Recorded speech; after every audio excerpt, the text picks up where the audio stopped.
Hello guys, this is Collins Odinga again. Today I want us to talk about measurement of power in three-phase systems. And when I talk about a three-phase system, it means it is a system having three phases and three lines, which are normally associated with the colors red, yellow, and blue. So normally measurement of power in three-phase systems has three methods. The first one is 1 wattmeter method, and in that case it means only one instrument of wattmeter is connected across one phase, and therefore for you to get the total power in such a connection, you'll be multiplying the wattmeter reading by 3, because we are considering the three phases. And again we have the 2 wattmeter method, which we are going to discuss today, and the 3 wattmeter method. The 3 wattmeter method means you have 3 instruments for measuring power connected in each and every phase, so that the total power there will be the addition of the measurements from the wattmeter. So when you consider the 2 wattmeter method, we are having wattmeter 1 and wattmeter 2. So wattmeter 1 is connected across the red phase. I believe you can see the terminal there. It's connected across the red phase and the blue phase. And again we are having wattmeter 2. Wattmeter 2 is connected across the yellow phase and the blue phase. So it means here this blue phase acts as a reference phase where both the terminals must be connected, because we are only considering the 2 wattmeter method. Now, when you look at this particular diagram, we are having the voltage between red and yellow. We refer to it as VRY. And again, we're also having a voltage between the yellow phase and blue phase. We refer to it as VYB.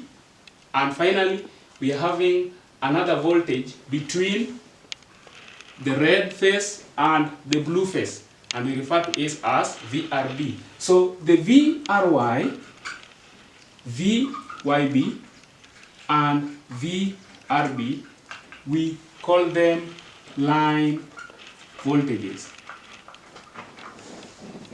After knowing that, then if you consider here, wherever we are having the star connection, we are having a voltage between a neutral. Neutral is normally gotten from the star point of the connection. So the star point will give us a neutral, and so whenever you're having a blue phase connected to a neutral, then we refer to that one as VBN. So VBN in this case is a phase voltage. And again we are having VRN, which is a phase voltage between red phase and the neutral. And finally we are having VYN, which is a phase voltage obtained after connection of yellow phase and the neutral. So what normally happens now, so the VBN, VYN, and VRN, those ones we call them phase voltages. So that is the difference between the line voltage and the phase voltage. Then we move to currents.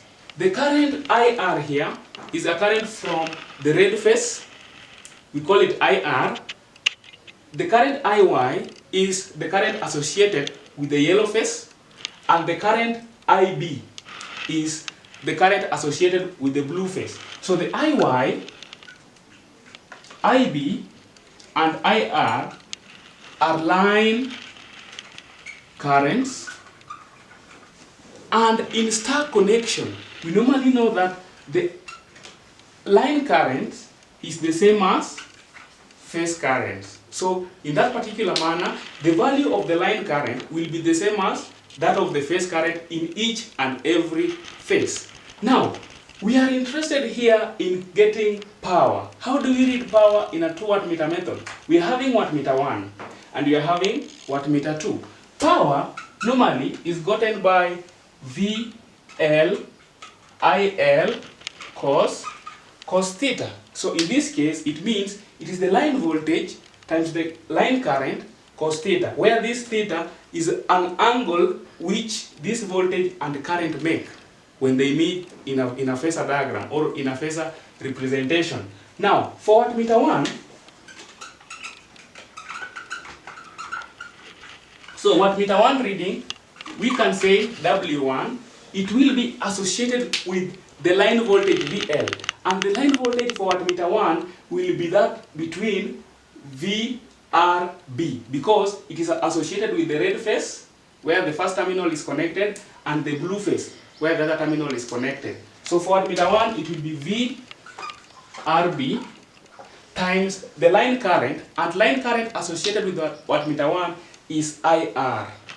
So therefore it will be VRB times IR cos an angle between VRB and IR. So it will be cos an angle between VRB and IR.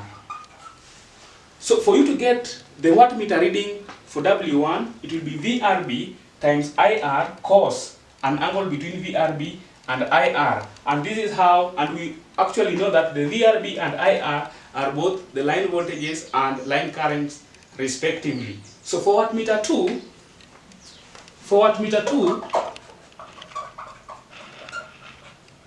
we are going also to consider both the line voltages and the line current associated with it.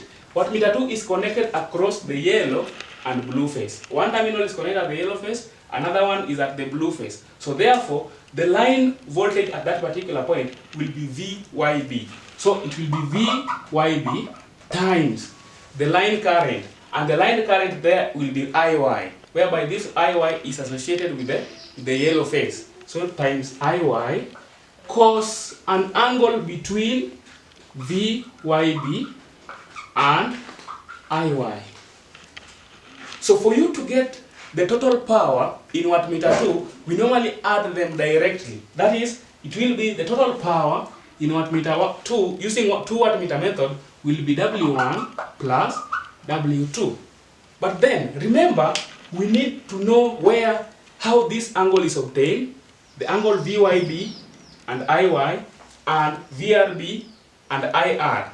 So for us to know how to determine the phasor angles, then we have to do what is called the phasor representation, so that it helps us to know how do you calculate this angle and how do you calculate this particular angle. And after finding that angle, it will help us in finding what we call the power factor in a given three-phase system. So the power factor then therefore normally helps in efficiency and also in stability of operation of given instruments or systems. So thank you so much. So in our next class, we shall see how do we obtain the angles that the line voltages make with the line currents in the respective wattmeters. So thank you so much.